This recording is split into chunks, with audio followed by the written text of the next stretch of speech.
The role of the backup provider when it comes to remote support is actually pretty simple. They are there in the event that there's assistance needed. We're able to call them in to provide HPC services.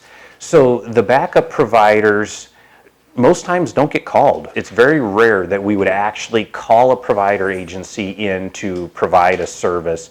But if there is something that we're not able to handle over the course of our monitoring, then we would call them in. We would ask for them to respond to the home and take care of whatever that might be. It might be something fairly simple. We would, of course, stay online and continue to provide care and monitoring while they're on their way.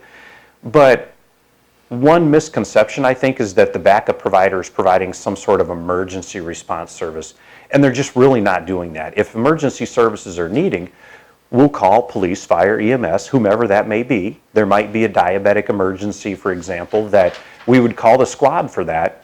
Our staff would be able to remain on the line. We would be there to help out when the paramedics or EMTs show up.